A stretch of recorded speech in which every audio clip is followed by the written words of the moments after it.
Boa noite a todos. Em primeiro lugar, eu quero agradecer pelo convite. Para mim é uma grande felicidade estar aqui ao lado do professor Mauriase e da Kátia Guimarães, cujos textos no Observatório da Imprensa no ano passado eu acompanhei com muito interesse.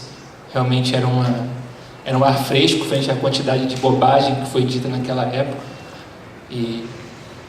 Enfim, muito obrigado ao Felipe e à professora Maria Inês pelo convite.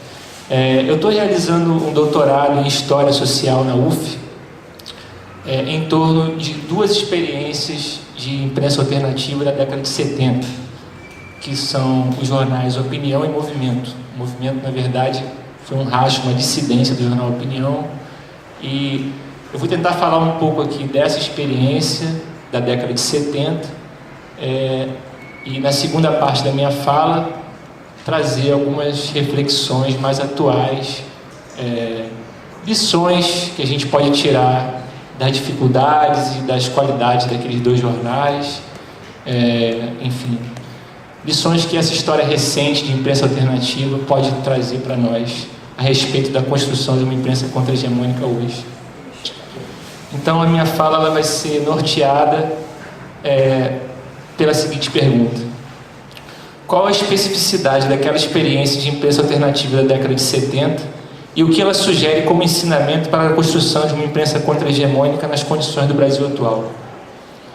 Bom, inicialmente eu quero fazer uma consideração rápida a respeito da naturalização desse termo, imprensa alternativa, né? Isso se tornou um cânone historiográfico na historiografia acadêmica.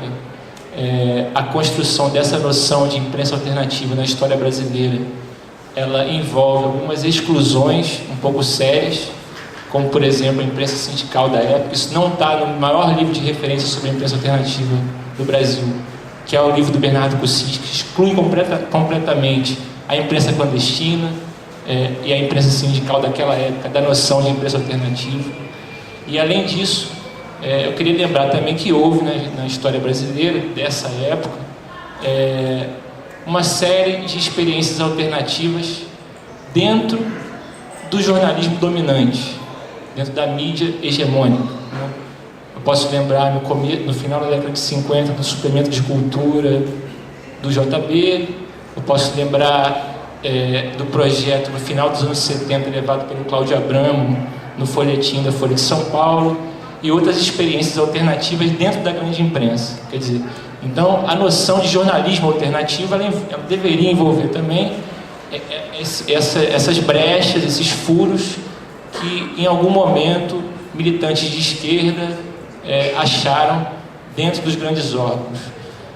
Saindo um pouco da mídia impressa, eu posso lembrar também de um curto momento da teledramaturgia da Rede Globo, com Dias Gomes, Vianinha e outros autores importantes comunistas infiltrados na Rede Globo, que fizeram ali algumas experiências importantes contra-hegemônicas dentro do ventre da fera da Rede Globo, né? Então eu só estou colocando isso para relativizar um pouco essa naturalização do termo imprensa alternativa, né? Era isso que eu queria dizer inicialmente sobre esse conceito, essa noção. Bom,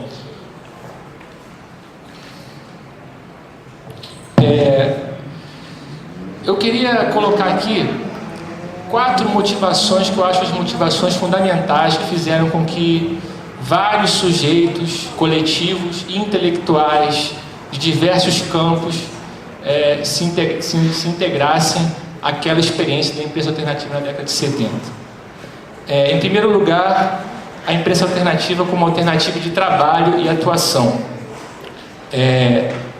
Jornalistas demitidos dos órgãos da grande imprensa por razões ideológicas ou de autocensura, ou ainda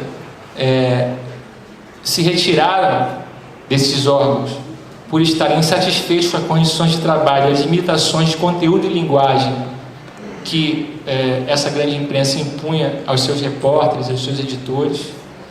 E, igualmente, para muitos professores universitários, intelectuais, cientistas sociais, banidos da universidade naquela época, no final dos anos 60, encontraram nesses jornais alternativos uma maneira de continuar se comunicando com o seu público, uma maneira de continuarem exercendo a sua função de intelectuais públicos e uma maneira de continuarem divulgando suas pesquisas numa linguagem mais acessível, não acadêmica, embora a sua reflexão nesses jornais viesse, digamos assim, das pesquisas que eles fizeram dentro da universidade, das pesquisas científicas, ou seja, esses jornais eles foram também uma maneira, um espaço onde esses intelectuais conseguiram traduzir, conseguiram deixar de falar grego, né? E conseguiram tornar a sua reflexão sobre democracia no Brasil. Eu lembro aqui do exemplo do SEBRAP, né? O grupo Chico de Oliveira, Paul Singer, Francisco Verfort, o Fernando Henrique Cardoso, que então ainda não era o FHC, que por meio principalmente do jornal Opinião e Movimento, puderam publicizar toda uma reflexão sobre a sociedade brasileira, sobre a democracia no Brasil, que de outra forma provavelmente não teria tanto efeito público. Bom, então essa seria a primeira motivação. Eu quero lembrar aqui eu queria citar um trecho do Florestan Fernandes, no livro O Brasil Compasso de Espera, de 1980, que na verdade é uma coletânea de entrevistas e artigos que ele fez para esses jornais da década de 70. Em Tempo, Opinião, Movimento, Versus.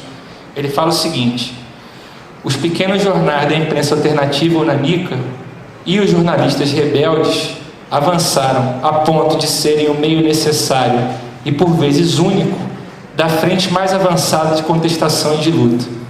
O compacto crítico era o nome que o Florestan dava a essas intervenções pontuais, curtas, seus ensaios nesses jornais. O compacto crítico era, de fato, um trabalho de cooperação, que tirava o intelectual do isolamento e delimitava as fronteiras da história viva. A segunda motivação, digamos assim, que eu identifico para aquela efervescência desses jornais da década de 70, chamados imprensa alternativa, seria um modo de produção alternativo, ou seja, a tentativa de superar as hierarquias cada vez mais rígidas entre os diversos produtores do jornal, né? Repórteres, editores, fotógrafos, redatores, etc.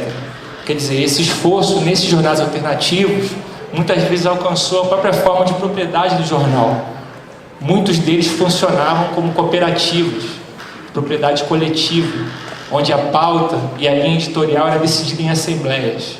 Então, esse modo de produção diferenciado do modo de produção hierárquico feito na grande imprensa foi também uma das principais motivações para que vários intelectuais e pessoas da universidade, de movimentos sociais, de movimentos populares, se integrassem a essa frente editorial. O Chico Mendes, por exemplo, era o divulgador e digamos assim, o sujeito representante do jornal Movimento no Acre, nessa época, junto aos seringueiros.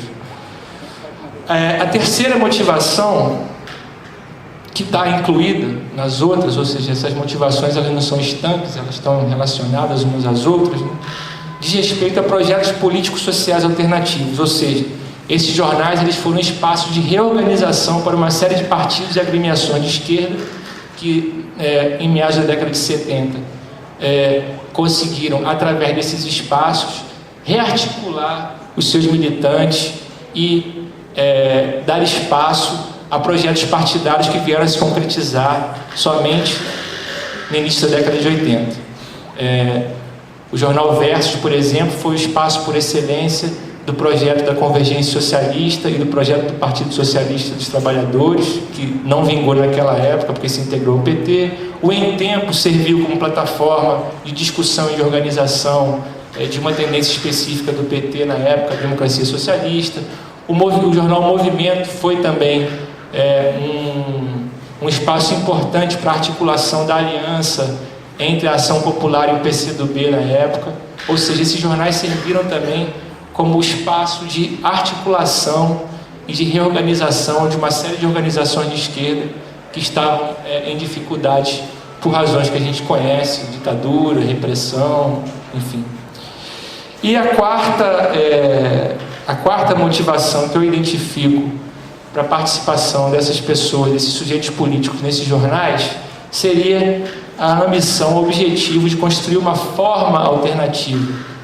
O que eu estou chamando de forma alternativa aqui é, primeiro, a tentativa de escapar a essa ideologia da objetividade jornalística que a Kátia comentou, ou seja, de fazer um jornalismo abertamente partidário e que também tivesse como missão apontar o caráter partidário dos jornais burgueses que se dizem neutros, se dizem objetivos. Então, uma linguagem mais solta também, uma linguagem mais reflexiva, uma série de escritores puderam exercitar o seu lado cronista, falar em primeira pessoa, enfim, ampliar o alcance do que se chama jornalismo no texto.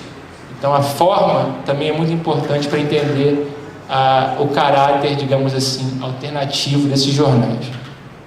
Bom, então a partir da articulação entre esses 4 significados possíveis para a imprensa de oposição na década de 70, eu penso que aquele conjunto de periódicos pode ser considerado um exercício, um ensaio ou uma tentativa de jornalismo integral, para utilizar a expressão de Antônio Gramsci, em relação a um tipo de imprensa dedicada não só à satisfação das necessidades de um público pré-existente ou à reprodução do status quo da sociedade, mas principalmente a criar novas necessidades e, em certa medida, criar e formar novas formas de consciência.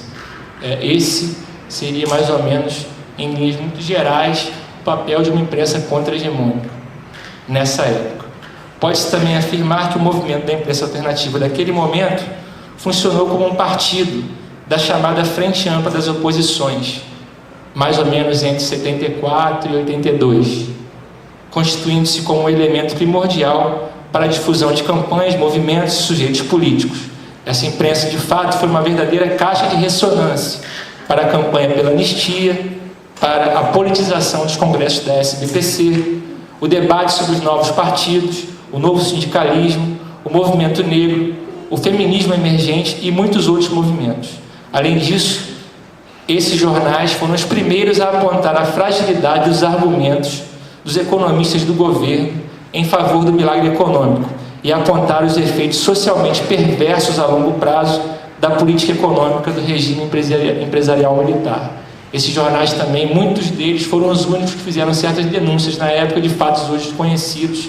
Eu posso dar o exemplo aqui da tese do suicídio do Vladimir Herzog, questionada. Foi o único jornal que questionou a ideia, a tese veiculada pela grande imprensa e pelo regime do suicídio desse jornalista. Na verdade, o jornal Eixo foi o único que falou que aquele jornalista teria sido torturado e assassinado na época. O jornal foi retirado de circulação, foi proibido, mas na época foi o único que apontou a possibilidade do Herzog ter sido torturado e assassinado. Bom, então, mais do que resistir enquanto o regime político da ditadura empresarial militar, a maior parte daqueles jornais foi, sobretudo, a janela de uma geração. Fizeram mais do que opor-se à forma política daquele Estado autoritário. Eles foram instrumentos de luta contra o projeto de sociedade em nome do qual aquele regime foi instaurado e contra o monopólio midiático que aquele mesmo regime favoreceu. O projeto social contra o qual lutaram e o monopólio midiático permanecem, o que torna seu exemplo e sua inspiração completamente atuais. Eu queria lembrar mais uma vez do Antônio Gramsci, quando ele fala... do Antônio Gramsci não, do Carlos Nelson Coutinho, que se baseia na ideia de hegemonia, de pequena política do Gramsci, para sugerir aqui que, na verdade, um dos principais... acho que, na verdade, o sujeito político, um dos principais que garante o que o Carlos Nelson chama de hegemonia da pequena política é a grande imprensa hoje em dia, né? E, na verdade, o que uma imprensa contra-hegemônica hoje tem como função fazer é trazer, não só apontar que essa pequena política que esses jornais veiculam e reproduzem, faz parte da grande política, e cristalizar projetos sociais classistas claramente. Ou seja, a ideia de imprensa alternativa muitas vezes ela envolve uma certa fragmentação, ou seja, a imprensa alternativa não é necessariamente uma imprensa contra-hegemônica. A imprensa alternativa, para ser contra-hegemônica, tem que assumir um projeto classista, tem que assumir um projeto global de sociedade. Não é? Não adianta ter uma linguagem diferente, uma forma de diagramação diferente, ou assuntos alternativos. Bom, então, para concluir, eu acho que construir uma imprensa contra-hegemônica nesse sentido significa assumir como tarefa a crítica dessa objetividade jornalística e elevar o jornalismo a elemento de transformação social. Para isso, será preciso criar uma agenda coletiva que cristalize as polarizações de classe que movem o nosso cotidiano. No momento atual, com a possibilidade da formação de uma frente da esquerda socialista, popular e de classe, organizações como o NPC e muitas outras têm uma possibilidade ímpar de fazer emergir um novo ciclo de jornalismo contra-hegemônico no Brasil. Eu acho que a imprensa da década de 70, essa imprensa oposicionista representada por esses jornais que eu citei aqui, elas são uma grande lição para nós que estamos tentando construir essa frente contra-hegemônica, porque elas não estavam lutando só contra o regime político instaurado em 64. Eles estavam lutando contra o projeto de sociedade em nome do qual aquele regime veio a se instaurar, né? Por isso o seu alcance ultrapassa aquela circunstância e certamente a sua leitura será muito inspiradora para todos nós que pretendemos ainda hoje construir uma imprensa propriamente contra-hegemônica e não só alternativa pontualmente a um ou outro aspecto da imprensa dominante. É isso que eu tinha para dizer. No debate a gente conversa mais. Muito obrigado.